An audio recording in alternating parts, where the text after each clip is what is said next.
Hi guys, welcome to our channel explain world. हम यहाँ पे लाते हैं हॉलीवुड मूवीज की हिंदी एक्सप्रेशन। तो इस बार हम लाए बहुत ही बेहतरीन मूवी, तो आपको बहुत ज़्यादा पसंद आएगी। Children of lesser god. ये मूवी 1986 में रिलीज हुई। रोमांस ड्रामा मूवी है। इसे IMDb ने 7.2 की रेटिंग दी है। इसे रोटन टोमेटोज ने दिए हैं 79% और इसे कॉमन सेंस ने दिए हैं 5 आउट ऑफ 4। इसे 84% लोगों ने लाइक किया है। इसके डायरेक्टर थे रांडा हैंस। 10 मिलियन के बजट बनी इस मूवी ने कमाई की थी $37 मिलियन की। इस मूवी की कास्ट बहुत बेहतरीन है। मार्ली मैडली ने रोल प्ले किया है सारा नॉर्मन का। विलियम हर्ट ने रोल प्ले किया है जेम्स लीड्स का। फिर आते हैं पाइपर लॉरी, इन्होंने रोल प्ले किया है मिसेस नॉर्मन का। फिलिप बॉस्को ने रोल प्ले किया है डॉक्टर कर्टिस फ्रैंकलिन का।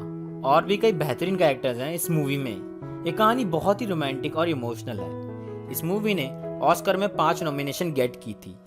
इससे इसके खास होने का पता चलता है। इसी मूवी में मार्ली मैटली ने एक बहरे इंसान का कैरेक्टर निभा के पूरी दुनिया के सामने अपनी एक्टिंग का लोहा मनवाया। उन्हें बेस्ट एक्ट्रेस का ऑस्कर भी मिला। और तो और उन्होंने ये ऑस्कर 21 साल की उम्र में ही अपनी मेहनत से पा लिया। मार्ली मैटली रियल लाइफ में भी डेफ हैं, तो ये रोल उनके लिए बहुत चैलेंजिंग रहा। कहानी की शुरुआत से पहले चैनल को सब्सक्राइब करें और आपके फीडबैक के लिए कमेंट बॉक्स तो है ही। So now let's begin the story. कहानी की शुरुआत होती है जेम्स लीड्स से। वो एक एनर्जेटिक टीचर है। जेम्स एक टीचर की जॉब के लिए न्यू इंग्लैंड के एक स्कूल में आया है। इस स्कूल में बहरे और जिन्हें सुनने में तकलीफ होती है उन बच्चों को पढ़ाया जाता है। स्कूल सुपरिटेंडेंट जेम्स लीड्स के रेज्यूमे से इम्प्रेस होकर उसे टीचर रख लेता है। जेम्स अपनी पहली क्लास में जाता है। वो काम को लेकर बड़ा डिवोटेड है। उसे बस स्टूडेंट्स के अंदर का सेल्फ कॉन्फिडेंस बूस्ट करना है और उन्हें बोलना सिखाना है। स्टूडेंट्स को ये विश्वास कराना है कि वो किसी भी तरह कमजोर नहीं है। जेम्स की क्लास में स्टूडेंट्स उससे बहुत अच्छी तरह इंटरेक्ट करते हैं। जेम्स उन्हें अच्छी तरह सिखाता है। पर उन सबके बीच में एक स्टूडेंट है जॉनी, जो बहुत चुप रहता है। इसके बाद लंच करने के दौरान जेम्स को एक जवान लड़की दिखाई देती है। वो शेफ पर गुस्सा कर रही होती है। फिर स्कूल सुपरिटेंडेंट जेम्स को अपने पास बुलाकर और टीचर से इंट्रोड्यूस कराते हैं, जिसमें से एक होता है ऑरिन डेनिस। ऑरिन उस स्कूल में तब से था जब वो 5 साल का था। फिर जेम्स उस खूबसूरत लड़की के बारे में सुपरिटेंडेंट से पूछता है। सुपरिटेंडेंट बताते हैं कि उस लड़की का नाम सारा है। वो पहले कभी हमारी ब्राइटेस्ट स्टूडेंट हुआ करती थी, लेकिन अब वो एक सरदर्द है। डेनिस बताता है कि सारा बेस्ट है, हम साथ में ही बड़े हुए हैं। वो यहाँ पर एक जैनिटर के तौर पर काम करती है। इसके बाद स्कूल खत्म हो जाता है। जेम्स घर आ जाता है। उसकी एक सिंपल लाइफ है। वो घर पर अकेले ही रहता है। अगले दिन स्कूल में जेम्स अपनी स्टूडेंट लीडिया को गाना कैसे गाते हैं ये सिखा रहा होता है। वो लीडिया को म्यूजिक से निकल रही वाइब्रेशन को फील करने के लिए कहता है। ये करने से लीडिया के अंदर बोलने का कॉन्फिडेंस आएगा।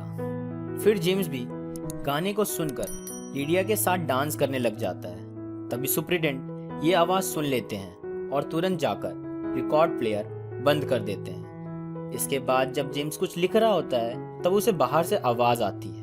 वो देखता है सारा सफाई कर रही होती है। वो सारा को बुलाता है। सारा को लगता है कि जेम्स उससे क्लास की सफाई कराना चाहता है, पर जेम्स सारा को वहीं बैठने के लिए कहता है। फिर वो सारा को बताता है कि मुझे डॉक्टर फ्रैंकलिन ने बताया कि तुम यहाँ पर तब से हो जब तुम 5 साल की थी। तुमने ग्रेजुएशन कब की? सारा के कोई रिप्लाई ना देने पर जेम्स को लगता है कि वो उसके लिप्स नहीं पढ़ पा रही है, इसलिए वो उससे साइन लैंग्वेज के थ्रू बात करने लगता है। सारा वहां से जाने लगती है क्योंकि उसे अपना काम खत्म करना था। जेम्स सारा को रोकता है और उसे कहता है कि सारा, मैं तुम्हें पूरे कॉन्फिडेंस के साथ बोलना सिखा सकता हूँ। सारा की साइन लैंग्वेज बहुत फास्ट है। वो जेम्स को कहती है कि मुझे बोलना नहीं सीखना, मैं ऐसे ही खुश हूँ, अभी मुझे बस अपना काम खत्म करना है। ये कहकर सारा वहां से चली जाती है। सारा को पूल में तैरना बहुत पसंद है। वो पानी की लहरों को फील करती है। इसके बाद जेम्स डॉक्टर फ्रैंकलिन से बात करता है कि वो सारा को एक बार जेम्स से बात करने के लिए मनाए। जेम्स का कहना था कि सारा एक एजुकेटेड और टैलेंटेड लड़की है, उसे कुछ बड़ा करना चाहिए, पर वो यहाँ पर टॉयलेट साफ कर रही है। इसी बात को काटते हुए डॉक्टर फ्रैंकलिन कहते हैं कि जेम्स, हर कोई एक चमकता हुआ तारा नहीं बनना चाहता। सारा जो है वो उसमें खुश है। उसका बचपन बहुत खराब था। लोगों ने उसे एक पागल की तरह ट्रीट किया, इसीलिए उसे कोई मतलब नहीं। सारा स्टेबल रहकर ठीक है। जेम्स फिर से रिक्वेस्ट करता है डॉक्टर फ्रैंकलिन कहते हैं ठीक है, मैं उससे बात करूंगा, पर मैं कोशिश करूंगा उसे कन्विंस करने की। इसके बाद डॉक्टर फ्रैंकलिन सारा को कन्विंस कर लेते हैं। डॉक्टर फ्रैंकलिन जेम्स से कहते हैं कि तुम्हारे पास सिर्फ 1 घंटा है सारा से बात करने के लिए। जेम्स सारा से बात करता है। सारा की साइन लैंग्वेज टेक्निक बहुत फास्ट होने की वजह से जेम्स उसे समझ नहीं पाता। फिर सारा धीरे से जेम्स को समझाती है कि अगर मैं तेजी से साइन लैंग्वेज का यूज नहीं करूंगी तो ये 1 घंटा ऐसे ही निकल जाएगा। फिर जेम्स सोचता है कि वो बातों बातों में सारा के बोलने की प्रैक्टिस करा देगा, पर सारा ये पहले ही समझकर वहां से चली जाती है। जेम्स बस उसे देखता रह जाता है। फिर जेम्स अपनी क्लास में स्टूडेंट्स के साथ प्रैक्टिस करता है, पर उनमें से एक स्टूडेंट भी नहीं बोलना चाहता, जिसका नाम होता है ग्लेन। जेम्स उससे उसके फेवरेट पर्सन का नाम पूछता है। ग्लेन बहुत हिम्मत करके एक वर्ड बोलता है, जिसे सुनकर जेम्स खुश होता है। स्कूल के बाद जेम्स बीच पर चला जाता है। उसे वहां पर सारा मिल जाती है। वो सारा को बताता है कि मैंने तुम्हारी मॉम को कॉल किया था। ये सुनकर सारा जेम्स पर गुस्सा करने लगती है। जेम्स कहता है कि मैंने उनसे कोई बात नहीं की, पर सारा तुम मुझसे बात किया करो। अच्छा चलो सब भूल जाते हैं, मेरे साथ 8 बजे डिनर पर चलोगी? फिर सारा ये सवाल सुनकर डिनर पर चलने के लिए मान जाती है। रेस्टोरेंट मेन्यू में सारा को समझ नहीं आ रहा होता। तब जेम्स सारा की हेल्प करता है। जेम्स वेटर को ऑर्डर देता है। सारा कहती है कि वेटर को लगता है कि मैं पागल हूँ। जेम्स उसे समझाते हुए कहता है कि उसे ये नहीं लगता कि तुम पागल हो, उसे लगा कि तुम डेफ हो। फिर जेम्स ये भी कहता है कि सुनने वाले स्टूपिड लोगों को ही लगता है कि बहरे लोग स्टूपिड होते हैं। डिनर के बाद सारा जेम्स को डांस करने के लिए इंसिस्ट करती है। जेम्स किनारे पर ही खड़ा हो जाता है। वो देखता है सारा को म्यूजिक को फील करते हुए कि पूरे डांस में उससे ज्यादा कोई फील नहीं कर रहा होता। फिर जेम्स सारा के साथ डांस करने लग जाता है। उसी दौरान जेम्स फिर से सारा को कन्विंस करने लग जाता है बोलने के लिए, पर सारा को जेम्स की हेल्प नहीं चाहिए क्योंकि उसे इस दुनिया में खामोश रहना ज्यादा पसंद है। इसके बाद जेम्स सारा को पीसफुली घर छोड़ता है। अगले दिन जेम्स सारा की मॉम के पास उनसे मिलने जाता है। मिस नॉर्मन जेम्स से बात करने से मना कर देती है। फिर जेम्स रिक्वेस्ट करता है 5 मिनट्स बात करने के लिए। जेम्स मिस नॉर्मन से पूछता है कि आप सारा से सालों से नहीं मिली हैं, ऐसा क्यों? मिस नॉर्मन कहती हैं कि वो मुझसे देखना ही नहीं चाहती, हमारे बीच कुछ पर्सनल इश्यूज हैं। फिर जेम्स मिस नॉर्मन से पूछता है कि सारा के साथ ऐसा क्या हुआ कि उसने बोलना ही छोड़ दिया। मिस नॉर्मन कहती है कि जब वो बोलती थी तो वो बहुत बुरी लगती थी, उसकी आवाज बहुत ही चुभती थी और उसके आसपास के लोग उसका मजाक उड़ाते थे। उसके साथी बच्चे भी उसे मोटिवेट नहीं करते थे। मिस नॉर्मन ये भी कहती हैं कि सारा और उसकी बहन रूथ बहुत पॉपुलर थे, लड़के सारा को पसंद करते थे। फिर पता नहीं सारा के साथ ऐसा क्या हुआ कि उसने सब कुछ छोड़ दिया, वो अब चुपचाप रहती है। इसके बाद जेम्स सीधा सारा के पास आता है। वो सारा से कहता है कि मैं समझ चुका हूँ कि तुम अंदर से कितनी डरी हुई हो, मुझे तुम्हें और जानना है। सारा जेम्स को कुछ नहीं बताती।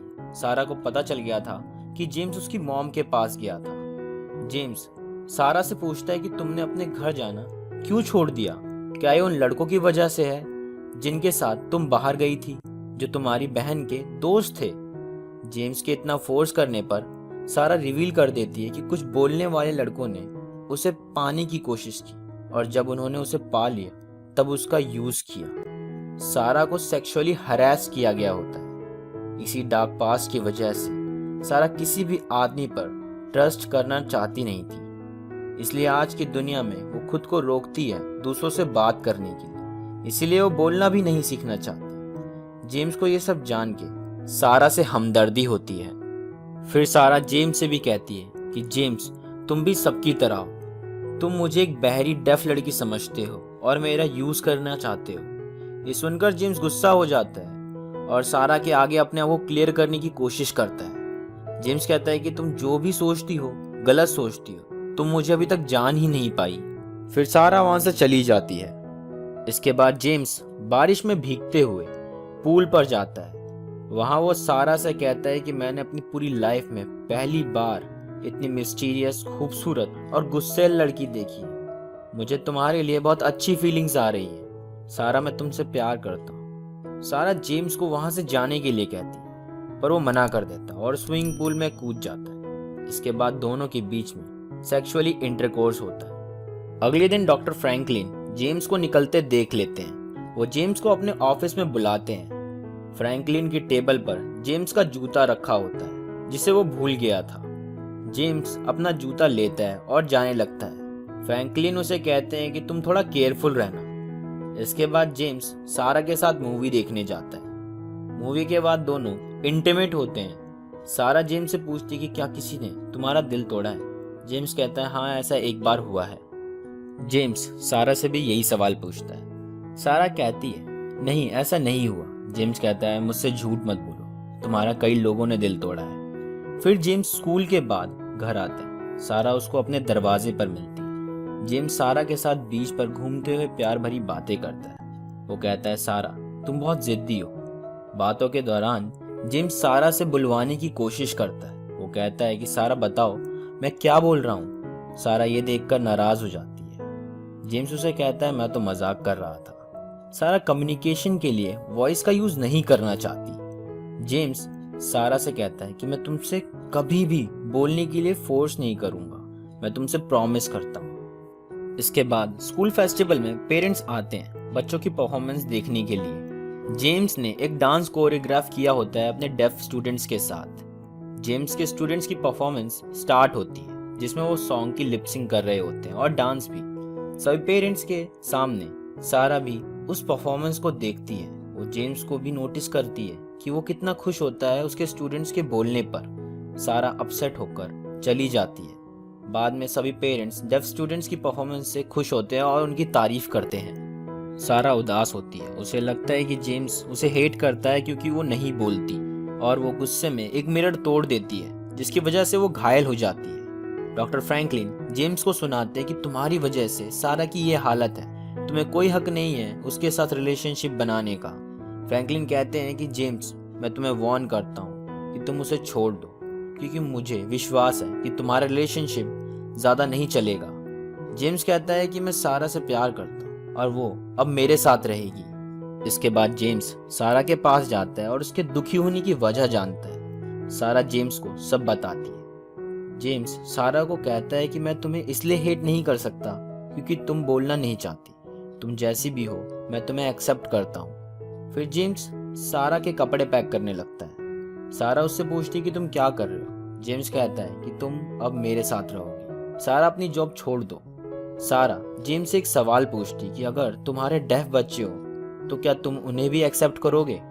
जेम्स कहता है कि मैं ऐसा चाहता तो नहीं हूँ, पर जो भी होगा मैं उसे एक्सेप्ट करूंगा। इसके बाद दोनों साथ में आ जाते हैं। जेम्स सारा के साथ खुश होता है, पर उसके अंदर अभी भी एक जिज्ञासा है सारा की आवाज सुनने की। एक दिन जेम्स सारा को लेकर डॉक्टर फ्रैंकलिन की पार्टी में जाता है। डॉक्टर फ्रैंकलिन सारा को देखकर खुश होते हैं। डॉक्टर फ्रैंकलिन जेम्स से पूछते हैं कि क्या तुमने सारा को पोकर खेलना सिखाया है। जेम्स कहता है नहीं, उसने बुक पढ़कर खुद सीख लिया।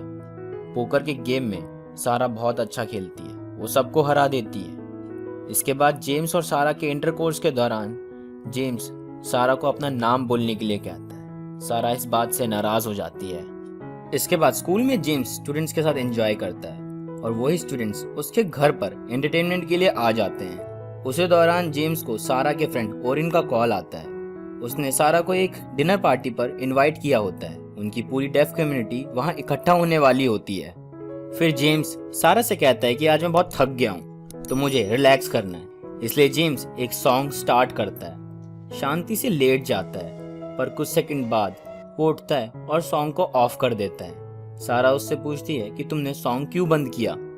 जेम्स कहता है सारा मैं इस सॉन्ग को एंजॉय नहीं कर पा रहा हूँ क्योंकि तुम इसे एंजॉय नहीं कर पा रही हो। इसके बाद जेम्स सारा को प्यार करता है। अगले दिन सारा जेम्स से पूछती है हमें आज पार्टी में जाना है तो मैं क्या पहनूं। जेम्स कहता है तुम कुछ भी पहनो, अच्छी ही लगोगी। सारा बताती है पार्टी बेसिकली मरीन के लिए रखी गई है।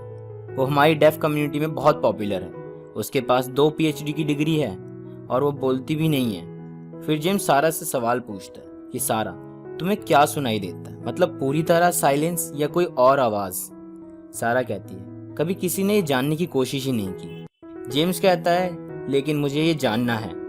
इसके बाद अगले ही सीन में हमें दिखाया जाता है जेम्स और सारा को पार्टी में सारा मरीन से ही बातें कर रही है। यहाँ डेफ लोगों के बीच में जेम्स बस सारा को देख रहा है। मरीन वॉशिंगटन में एक इकोनॉमिस्ट है, वो अपनी लाइफ में बहुत सक्सेसफुल है। पार्टी में मरीन एक अट्रैक्शन का पॉइंट है। फिर पार्टी से सारा और जेम्स घर आ जाते हैं। जेम्स सारा से पूछता है कि आज तुम इतना अजीब बिहेव क्यों कर रही हो। सारा कहती है मरीन कितनी सक्सेसफुल है लाइफ में, उसके पास सब कुछ है, एजुकेशन, अच्छी जॉब, मनी। जेम्स कहता है उसके पास एक चीज नहीं है, वो है मैं। जेम्स सारा को शांत करने की कोशिश करता है। सारा कहती है कि मुझे क्या सिखाया गया है, मेरे अंदर कुछ स्पेशल नहीं है, तुम मुझे ऐसे ट्रीट करते हो जैसे मैं एक इडियट हूँ। जेम्स कहता है मैं ऐसा कभी नहीं करता। सारा को लगने लगा था कि जेम्स उसे दुनिया से बचा के रखता है, उसने उसे बाहर दुनिया से काट दिया है। सारा कहती है कि जेम्स तुम अभी भी मेरी आवाज सुनना चाहते हो, तुम मुझ पर कंट्रोल करना चाहते हो। ये सुनने के बाद जेम्स गुस्सा हो जाता है। फिर सारा उसे इंटीमेट होने के लिए कहती है ताकि उसकी फ्रस्ट्रेशन निकल जाए, लेकिन जेम्स तो अभी भी परेशान है। सारा जेम्स से कहती है कि अब मेरे लिए कोई नहीं बोलेगा, इससे लोग मुझे फील कराते हैं कि मैं कौन हूँ, मेरा वजूद क्या है। और तुम्हें पता है तुमने जो मुझसे साइलेंस वाला सवाल पूछा था, पता है तुम कभी मेरे साइलेंस को क्यों नहीं समझ पाए? क्योंकि जेम्स तुम हमेशा अपने आप में ही रहते हो। जब तुम मुझे यहाँ लेकर आए ताकि तुम मेरे साथ रह सको, अपनी जॉब छोड़ दूं मैं और इनकी पार्टी से इसलिए आ जाऊं क्योंकि तुम वहां रुकना नहीं चाहते। तुम्हारे लिए पोकर सीखूं मैं। अगर हमें कनेक्ट होना है तो हमें किसी कम्युनिकेशन की जरूरत नहीं है। जेम्स को लगने लगा था कि सारा उसकी गलती निकाल रही है। जेम्स कहता है अगर तुम्हें कनेक्ट होना है तो बोलो, मेरे लिप्स को पढ़ो और बोलो। जेम्स सारा को इतना गुस्सा दिला देता है कि सारा अपनी आवाज से बोलती है कि तुम खुश हो मेरी आवाज सुनकर, ये डरावनी आवाज। सारा गुस्सा होकर वहां से चली जाती है। सारा अपनी मॉम के घर आ जाती है। वो अपनी मॉम से दोबारा बात करना शुरू कर देती है। उनके बीच में सब ठीक हो गया होता है। सारा अपनी मॉम से एक जॉब की रिक्वेस्ट करती है और वो वहीं रहने वाली होती है। दूसरी तरफ दिन निकलते जाते हैं। जेम्स को सारा की याद आने लगती है। जेम्स भीड़ वाली जगह पर अपने कान बंद करके साइलेंस को फील करने की कोशिश करता है। फिर जेम्स स्विमिंग पूल में अंडर वाटर साइलेंस को फील करता है। वो सोचता रहता है स्कूल में भी उसका पढ़ाने का मन नहीं करता। जेम्स सारा को ढूंढते हुए उसकी माँ के घर चला जाता है। मिस नॉर्मन कहती है कि सारा तुम्हें नहीं देखना चाहती, तुम यहाँ से चले जाओ। सारा ने तो अब जॉब भी स्टार्ट कर दी है। सारा मनी सेव करके दोबारा कॉलेज स्टार्ट करे। जेम्स फिर भी मिस नॉर्मन से कहता है कि मुझे सारा को एक बार देखना है। जेम्स और भी कई सवाल पूछता है सारा के बारे में। इतनी इंक्वायरी के बाद जेम्स मिस नॉर्मन से बात करके चला जाता है। जेम्स उस जगह पहुंच जाता है जहां सारा काम कर रही होती है। सारा एक ब्यूटी पार्लर में एज अ मैनिक्योरिस्ट काम कर रही होती है। वो खुश नजर आती है। जेम्स उसे देखकर वापस चला जाता है।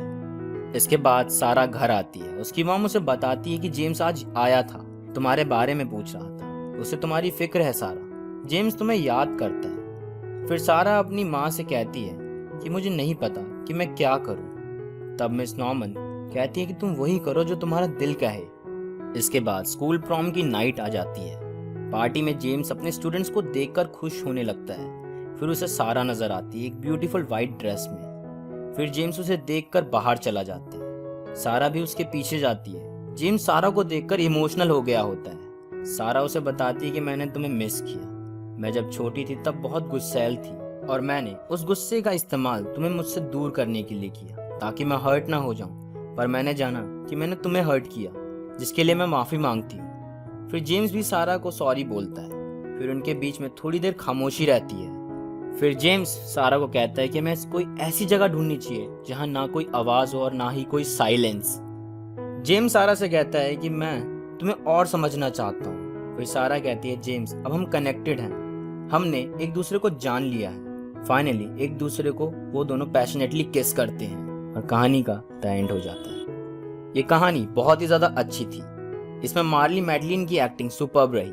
इस मूवी को देखने के बाद मुझे पता चला कि वो ऑस्कर क्यों डिजर्व करती थी, जो कि उन्हें मिला भी। उन्होंने अपनी डेफनेस का अपनी कमजोरी न बनते हुए अपने टैलेंट की बदौलत अपने आप को प्रूव किया। इस कहानी में हमने देखा कि एक प्योर लव में बहुत ताकत होती है। लव किसी भी तरह की कम्युनिकेशन का मोहताज नहीं होता। तुम्हें बस अपने आप में विश्वास करना चाहिए और उसमें जिससे तुम प्यार करते हो। अगर आपको स्टोरी पसंद आई हो तो लाइक करना। फीडबैक के लिए कमेंट बॉक्स तो है ही। प्लीज यार, चाहते चाहते ऐसी ही अच्छी स्टोरीज के लिए सब्सक्राइब करें एक्सप्लेन्ड वर्ल्ड को। मैं मिलूंगा आपसे नेक्स्ट बेस्ट स्टोरी साथ, तब तक के लिए बाय बाय, सायोनारा।